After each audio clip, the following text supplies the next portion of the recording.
बिस्मिल्लाहिर्रहमानिर्रहीम। अस्सलाम वालेकुम नाज़रीन, आप यूट्यूब चैनल देख रहे हैं, मैं इमरान खान हूँ। पाकिस्तान के इम्पोर्टेड वज़ीर-ए-आज़म शहबाज शरीफ साहब ने एक गैर ज़रूरी जुमला बोला है।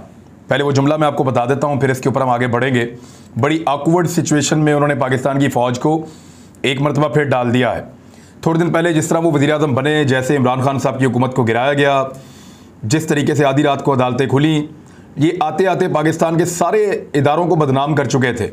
और जिस तरीके से मंडियां लगी, जिस तरीके से सारी दो नंबरियाँ हुई, लोगों के अजीब तरीके से ज़मीर ख़रीदे गए, वो सब कुछ हमने देखा है। उस सूरत हाल में बहुत ऑकवर्ड और बहुत बुरी जो है वो एक छवि बनाई इन्होंने पाकिस्तान के सारे इदारों की। और अब दोबारा एक ऐसा स्टेटमेंट दे दिया। शहबाज शरीफ साहब ने कहा क्या, पहले आप ये देखें। आर्मी चीफ की तैनाती वज़ीर-ए-आज़म का आईनी हक है, जो कि वक्त आने पर होनी चाहिए। अब ये शहबाज शरीफ साहब ने सहाफ़ियों से गुफ्तगू में ये बात की है। हालांकि आज धमाका हुआ, उसके ऊपर बात करनी चाहिए थी, और ये ऐसा टॉपिक नहीं है कि जिस पे बात की जाए ऐसे माहौल में। साबिक़ वज़ीर-ए-आज़म इमरान खान साहब से जब भी हमने पूछा, बहुत सारे मीडिया के लोगों ने, कि आप आर्मी चीफ को एक्सटेंशन देंगे या आप नए आर्मी चीफ की तैनाती के बारे में कोई इरादा रखते हैं, तो उन्होंने कहा ये तो अक्टूबर और नवंबर में जाके हम इसका फैसला करेंगे, अगस्त के बाद, सितंबर के बाद। इसका फैसला तो अभी हम नहीं कर सकते, ये तो बहुत टाइम पड़ा हुआ है, उन लोगों को भी काम करने दिया जाए। और अगर आप पहले से ही इस तरह की चीज़ें करते हैं तो फिर आप चीज़ों को पोलिटिसाइज कर देते हैं, जैसा कि अब शहबाज शरीफ ने किया है। ये वही गंदी सियासत है जो ख़ानदान हमेशा करता है, उसी सियासत को अब ये लोग दोबारा कर रहे हैं। शहबाज शरीफ साहब ने एक ऐसा गैर ज़रूरी जुमला बोला है जिसकी मौजूदा हालात में कोई ज़रूरत नहीं थी, क्योंकि पाकिस्तान में पिछले दिनों जो कुछ भी हुआ उससे एक तासुर बना हुआ है कि पाकिस्तान की फ़ौज इस खेल में शामिल थी। ये तासुर बना हुआ, मैं कह रहा हूँ, लोगों के अंदर, क्योंकि लोगों ने इसके ऊपर कंपेन चलाई, सोशल मीडिया पे बहुत बात की। और फौजी क़यादत नवंबर में होने वाली तैनातियों के दिनों में मनपसंद फैसले चाहती है, ये तासुर बना हुआ है, जिसके लिए रजीम चेंज ऑपरेशन मुकम्मल हुआ है। अब इस तासुर को फ़ौज ख़त्म करने के लिए बार बार कहती है, इसके ऊपर बात भी करती है, इसके बारे में जो ऑफ द रिकॉर्ड मीटिंग्स हैं उनके अंदर भी वो ये कहते हैं, वो यकीन दिलाते हैं, वो प्रेस कॉन्फ्रेंस में भी कहते हैं कि हमने कभी पॉलिटिक्स के अंदर इन्वॉल्वमेंट नहीं चाहिए, अब हमारी पॉलिसी बदल चुकी है, हम पाकिस्तानी सियासत में किरदार अदा नहीं करना चाहते। हालांकि माजी में ये बहुत ज़्यादा किरदार अदा करते हैं। और मज़े की बात यह है कि फ़ौज जितनी भी दफ़ा पाकिस्तान की सियासत में किरदार अदा करती रही, हर दफ़ा यही कहती रही कि अब हम सियासत नहीं कर रहे, अब हम सियासत से बाहर हैं, लेकिन हर दफ़ा सियासत करते रहे। लेकिन इस मरतबा फिर वो कहते हैं कि हम सियासत से जान छुड़ाना चाहते हैं। और वाकई फ़ौज इस वक्त ऐसा लगता भी है कि जान छुड़ाना चाहती है। मेरे पास कोई ऐसी वजह नहीं है कि मैं अपने फ़ौजियों के ऊपर एतबार ना करूँ, लेकिन शहबाज शरीफ साहब अब ये वजूहात पैदा कर रहे हैं इस तरह के स्टेटमेंट देकर। फवाद चौधरी साहब ने इसके काउंटर में एक स्टेटमेंट दिया है, वो स्टेटमेंट पहले आप सुन लें, फिर आगे बढ़ते हैं। फवाद चौधरी कहते हैं कि आईन मुंतखब वज़ीर-ए-आज़म को आर्मी चीफ और दीगर तैनातियों का हक देता है। मौजूदा हुकूमत को ऐसी मुस्तकिल तैनातियों का कोई हक हासिल नहीं है। इम्पोर्टेड हुकूमत अगर ऐसी तैनातियों के ख्वाब देखेगी तो मुल्क और इदारे अनारकी का शिकार हो जाएंगे। इस हुकूमत की हैसियत सिर्फ आर्जी है, मुस्तकबिल तैनातियाँ मुंतखब हुकूमत करेगी, इलेक्शन होगा, जो हुकूमत आएगी वो करेगी। देखिए, अगर किसी के दिमाग में ये बात है भी, और ख़ास तौर पे मियाँ शहबाज शरीफ के दिमाग में ये है कि वो एक अहम तरीन तैनाती करेंगे पाकिस्तान में, वो फैसला करेंगे कि नवंबर में 29 नवंबर को जब army chief general Qamar Javed Bajwa retire हो जाएंगे, तो दो ही पॉसिबिलिटीज़ है ना। एक तो जनरल कमर जावेद बाजवा साहब एक्सटेंशन ले लें 2 साल की मजीद, क्योंकि 5 साल तक एक्सटेंशन हो सकती है अदालती फैसले के बाद। तो अब इनके पास 2 साल बचे हैं रिटायरमेंट से पहले, तो 2 साल की एक्सटेंशन मजीद ले लें जनरल कमर जावेद बाजवा, या फिर एक नए आर्मी चीफ की तैनाती हो जाए। लेकिन क्या शहबाज शरीफ साहब वो तैनाती कर सकते हैं? शहबाज शरीफ साहब एक अक़लियती पार्टी के नुमाइंदे हैं, अक्सरियत नहीं है उनके पास। 174 बंदे तो उन्होंने पूरे कर लिए मांगे तांगे के, लेकिन ये अक्सरियती पार्टी नहीं है, ये अक़लियती पार्टी है। और अक़लियती पार्टी जो है उसको ये हक हासिल नहीं हो सकता। अक्सरियती पार्टी तो इस्तीफे देकर चली गई है। ये 85 बंदों के साथ ये फैसला करेंगे, लोगों ने इनको मैंडेट ही नहीं दिया हुआ, और फैसला करेंगे कि पाकिस्तान का अहम तरीन ओहदे के ऊपर कौन सा शख्स आर्मी चीफ बनकर आकर बैठेगा। पाकिस्तान का आर्मी चीफ इतना इंपॉर्टेंट होता है, ये सब जानते हैं। दुनिया भर के ममालिक से जितने वफूद आते हैं, जितने अहम शख्सियात पाकिस्तान में आती हैं, वो आर्मी चीफ से ज़रूर मुलाकात करती हैं। दुनिया में ऐसे नहीं होता, लेकिन पाकिस्तान में ऐसे होता है। और उसकी वजह यह है, पाकिस्तान एक सिक्योरिटी स्टेट है, पाकिस्तान के आसपास इस तरह के हालात हैं, जितने लोग आते हैं उनको काम होता है। और पाकिस्तान में फ़ौज एक हकीकत के तौर पर रही है, 4 मरतबा इस मुल्क में मार्शल लॉ लगा है, और कहीं ना कहीं फ़ौज का हमेशा सियासत के अंदर कुछ ना कुछ रोल रहा है। फॉरेन पॉलिसी में, दीगर चीज़ों में, तो हमारे जो हैं वो आर्मी चीफ से हमेशा लोग आकर मुलाकात ज़रूर करते हैं, चाहे कुछ भी सोचे उसके बारे में, लेकिन मुलाकात ज़रूर करते हैं।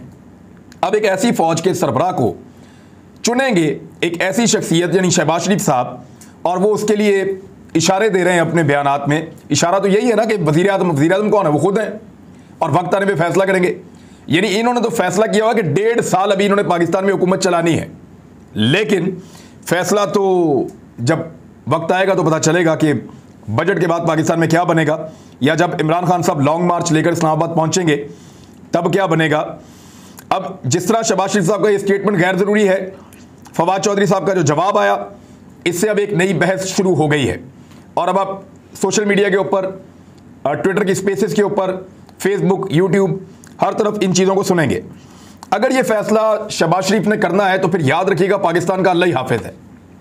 पाकिस्तान की अहम तरीन तैनाती एक ऐसा शख्स करेगा जो ज़मानत के ऊपर वज़ीर आज़म बना, जिसके ऊपर संगीन करप्शन के इल्ज़ामात हैं, जिसके ऊपर मनी लॉन्ड्रिंग के इल्ज़ामात हैं, जो नैब का मुल्ज़िम है, जिसने अपने भाई को 50 रुपए के स्टाम्प पेपर के ऊपर मफरूर करवाया था, जिसको पता नहीं चलता कि उसके अकाउंट में करोड़ों रुपए कैसे आ जाते हैं, अरबों रुपए कैसे आ जाते हैं, और उसकी पूरी फैमिली इस खेल के अंदर इन्वॉल्व रही है।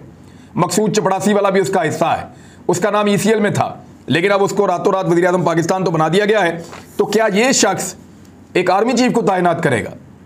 यानी एक इदारे को, इतनी बड़ी शख्सियत को मुतनाज़ करने वाली बात है। और फिर पाकिस्तान के अंदर एक ऐसी बहस छिड़ेगी कि पब्लिक के अंदर जो चीज़ें डिस्कस नहीं होती थी वो भी डिस्कस होंगी। बदकिस्मती से इदारों को ये बात समझनी पड़ेगी कि जितनी अल्लाह ताला ने उनको इज़्ज़त दी है, जितना पाकिस्तान की आवाम के साथ उनका प्यार है, पाकिस्तान के लोग पाकिस्तान की फ़ौज से रोमांस करते हैं, उनसे प्यार करते हैं। मुझे याद है कि जब हम लोग कॉलेज में पढ़ते थे तो परवेज़ मुशर्रफ को हम लोग बहुत पसंद करते थे। उससे पहले जनरल ज़िया उल हक को भी लोग बहुत पसंद करते थे। ये डिक्टेटर थे सिर्फ इसलिए नहीं, जनरल राहील शरीफ को भी लोग बहुत पसंद करते थे, बहुत प्यार करते थे। और जनरल बाजवा साहब से भी लोग प्यार करते होंगे।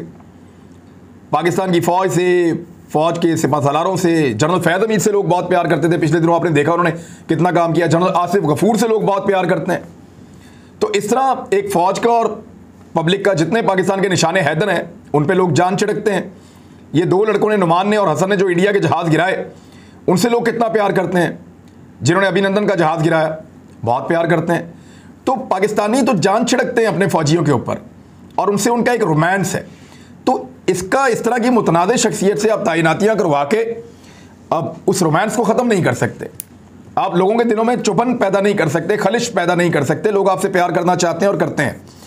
अब आ जाए एक और बड़ी खबर की तरफ कि बिलावल भुट्टो जरदारी साहब अब शामिल हो गए हैं शहबाज शरीफ की कैबिनेट में। कितनी मज़े की खबर है। यानी जुल्फ़िकार अली भुट्टो शहीद होने के बावजूद उनका खून भी वो धब्बा नहीं धो पाया कि वो उस दौर में अयूब खान की कैबिनेट में थे। Field marshal Ayub Khan dictator थे, उनकी काबीना में थे, वज़ीर ख़ारजा थे जुल्फ़िकार अली भुट्टो। और ये एक बहुत बड़ा धब्बा था जो इनका खून भी नहीं धो पाया। आज भी लोग उनको ताना देते हैं कि अयूब खान जो हैं वो फ़ातिमा जिन्ना के ख़िलाफ़ थे और जुल्फ़िकार अली भुट्टो उनकी कैबिनेट में थे। इसी तरह अब बिलावल भुट्टो जरदारी साहब जो हैं, भुट्टो साहब को जो कत्ल किया था, जिसको भुट्टो साहब का कातिल कहते हैं, अदालती कत्ल कहते हैं, कि वो ज़िया उल हक साहब के ऊपर इल्ज़ाम लगाते हैं, साबिक़ पाकिस्तान के डिक्टेटर जनरल ज़िया उल हक। और बिलावल भुट्टो जरदारी अपने मुँह से नवाज शरीफ और शहबाज शरीफ के लिए ये कहते रहे हैं कि नवाज शरीफ, शहबाज शरीफ, ये लोग ज़िया उल हक के बेटे हैं। नवाज शरीफ ज़िया उल हक का बेटा है।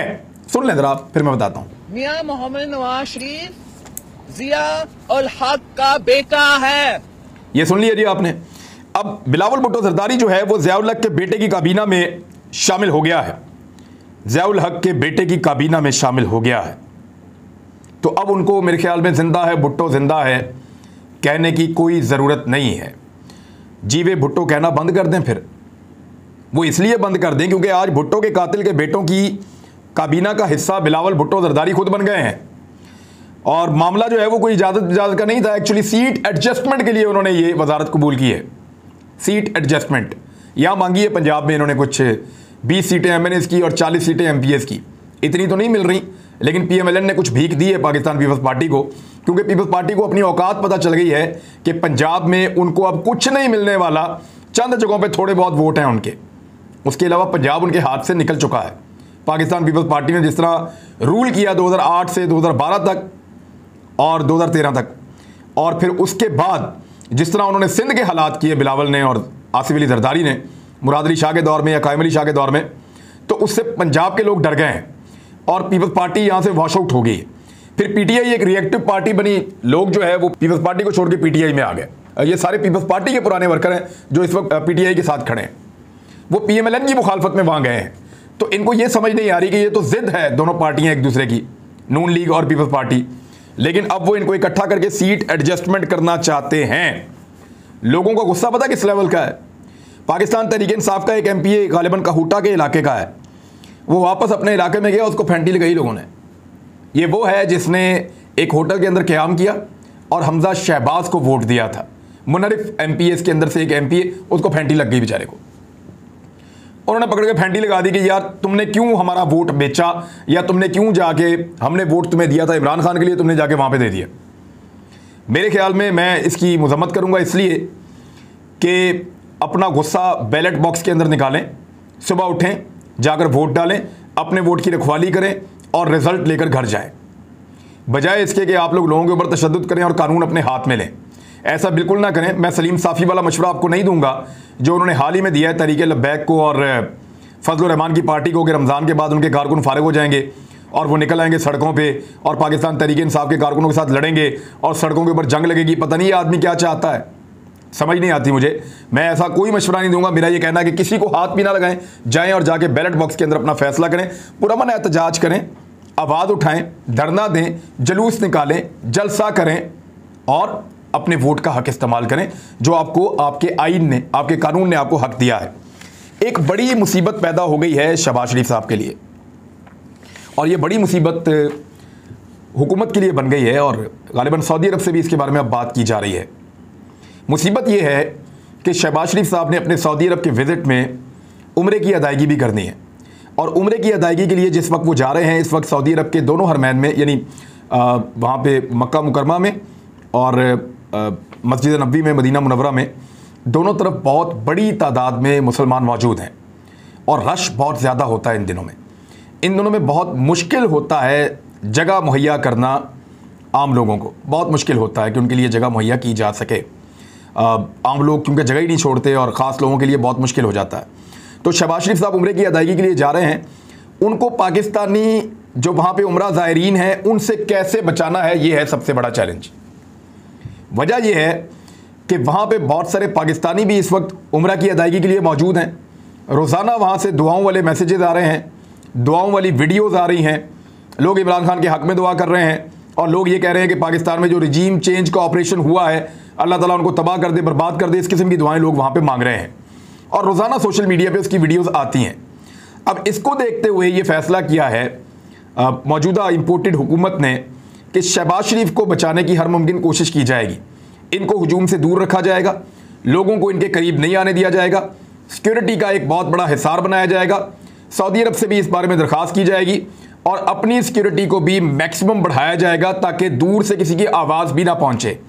लेकिन आप देखेंगे आने वाले दिनों में कि वहाँ से वीडियोज़ आएंगी, जब ये जाएंगे तो लोग इनको कैसे मुखातिब करेंगे, कैसे इनको आवाज़ देंगे, कैसे इनको बुलाएंगे, ये सूरत हाल आप देख लेंगे। शहबाज शरीफ साहब के दौरे में ये एक मुश्किल चीज़ है, ये एक दिक्कत आमेज़ चीज़ है जिसको इन्हें फेस करना पड़ रहा है।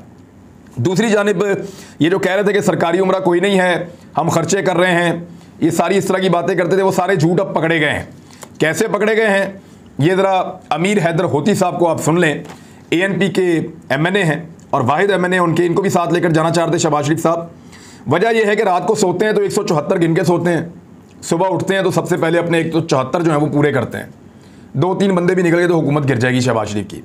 जिस दिन सदर ने कहा ना कि भाई इधर बैठो और बैठ के इधर एतमाद का वोट लो, उस दिन फारिग हो जाएंगे शहबाज शरीफ साहब। तो अमीर हैदर होती साहब ने इनका झूठ पकड़ लिया। ये जो कह रहे थे कि सरकारी खर्च नहीं, अपना खर्च और ये और वो, अब ज़रा सुने। अवामी नेशनल पार्टी ने वज़ीर आज़म के साथ सरकारी उम्रे पर जाने से माजरत कर ली है। वज़ीर आज़म के मशकूर हैं कि उन्होंने उम्रा की अदायगी की दावत दी। वज़ीर आज़म की जानिब से कौमी यकजहती के तौर पर दौरा सऊदी अरब को कदर की निगाह से देखते हैं। सरकारी सतह पर उम्रा की अदायगी हमारी रवायत नहीं है। दीनी फरीज़े की अदायगी इनफरादी अमल है, पहले भी अदा किए हैं और अदा करते रहेंगे। वज़ीर-ए-आज़म शहबाज शरीफ के मशकूर हैं, लेकिन सरकारी तौर पर उम्रा की अदायगी के लिए नहीं जाएंगे। उम्मीद है नई हुकूमत इसी तरह कौमी यकजहती को बरकरार रखते हुए तमाम सियासी लीडरशिप को एतमाद में लेगी। अब ये कह रहे थे कोई सरकारी उम्रा नहीं है, सरकारी हाजन और सरकारी हाजी यहाँ पे कितने सारे फिर रहे हैं पाकिस्तान में। 20 से 30 लाख में भी ऐसा उम्रा नहीं हो सकता प्रोटोकॉल वाला जैसा उम्रा आपको ये शहबाज शरीफ का वफद में होगा। आप खाली टिकट के पैसे दें, शहबाज शरीफ के साथ शामिल हो जाएं, उम्रा तो सरकारी है ना भाई। सिर्फ आपने शो ही करना ना कि मैंने टिकट दिया है, टिकट के पैसे कहाँ से आए, कौन पूछेगा, कौन उसकी इंक्वायरियाँ करेगा। सरकारी है सब, जो मर्जी को कहता रहे सरकारी है सब। गाड़ियाँ सरकारी, प्रोटोकॉल सरकारी, इंतजामात सारे सरकारी, खाना पीना सरकारी, हर चीज़ सरकारी है। खाली टिकट के पैसे तो नहीं है, और टिकट के पैसे भी कौन देता है। तो ये जो झूठ था वो पकड़ा गया है और सरकारी उम्रा नहीं है। देखिए, मैं शुरू से इस बात का कायल हूँ कि ये चीज़ें कभी भी अपनी जेब से हमेशा करनी चाहिए। अल्लाह ताला सबको तौफीक दे और सब जाएं, और अगर आपकी जेब आपको तौफीक देती है तो आप दूसरों को भी भेजें, लेकिन सरकार के पैसों पे नहीं। गरीब मुल्क है पाकिस्तान, अमीर मुल्क थोड़ी है। दूसरी जानिब जो है वो एक सवाल उठाया था, द साउथ एशिया टाइम्स ने एक सर्वे हुआ है, उन्होंने पूछा कि आप में से कितने लोग ये समझते हैं या क्या आप ये समझते हैं कि इमरान खान को एक कॉन्स्पिरेसी के ज़रिए से या साजिश के ज़रिए से उनकी हुकूमत को गिराया गया है और पावर से बाहर किया गया है। तो येस और नो का ऑप्शन था, और इसमें जो वोटिंग हुई है साउथ एशिया टाइम्स के पास, उसमें 95% अफराद कह रहे हैं कि येस और 5% लोग कह रहे हैं कि नो। यानी 95% लोग समझते हैं कि इमरान खान को साजिश करके निकाला गया है। तो मैं भी यही समझता हूँ, इसीलिए हमने अपना ये मौक़िफ़ रखा हुआ है कि इम्पोर्टेड हुकूमत नामंजूर। अब तक के लिए इतने, अपना ख्याल रखिएगा, अपने इस चैनल का भी। अल्लाह हाफ़िज़।